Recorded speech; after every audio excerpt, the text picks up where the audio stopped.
Et on en vient à cette disparition. Il était connu du grand public en France pour avoir animé l'émission culte de Canal+, Nulle part ailleurs. Philippe Gildas s'est éteint la nuit dernière des suites d'un cancer à l'âge de 82 ans. Il a été l'un des premiers à inventer le talk show en France dans les années 90.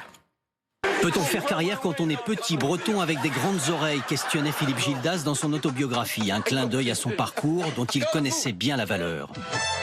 C'est au début des années 60 que Philippe Gildas fait ses classes dans l'audiovisuel à RTL, juste avant d'intégrer la télévision de l'ORTF. Le voici en 69 en version polar, blouson et cigarette, dans une interview clandestine d'un syndicaliste recherché par la police.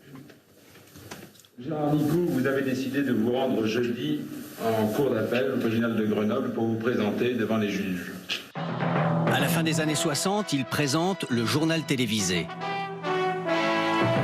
Vous vous souvenez certainement de West Side Story. Juste avant son retour à la radio dans les années 70, cette fois c'est Europe 1, une radio qu'il retrouvera plusieurs fois et dont il épousera l'une des animatrices, Maryse.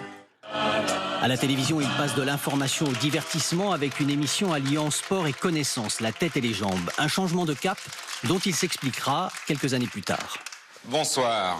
Pourquoi j'ai accepté de faire la tête et les jambes, c'est que dans la tête et les jambes, je marchais et je n'étais plus un homme tronc et j'apprenais à me servir des caméras.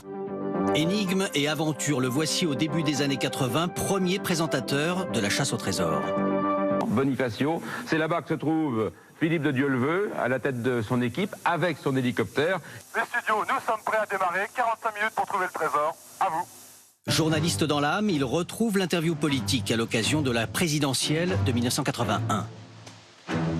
Monsieur le Président, permettez-moi d'abord de dire que, comme tout citoyen, je fais des choix politiques. Au milieu des années 80, Philippe Gildas rejoint Canal+ et il invente le Top 50, la célèbre émission de classement des ventes de disques. Et puis, c'est la grande aventure de Nulle part ailleurs, l'émission qui osait tout avec les nuls et l'équipe loufoque d'Antoine Decaune. Leur émission avait décroché un 7 d'or en 1997. Incluant les Guignols. Une double consécration pour Philippe Gildas avec cette marionnette à son image dans Les Guignols, un vrai jumeau, petit, breton, avec des grandes oreilles et une grande carrière.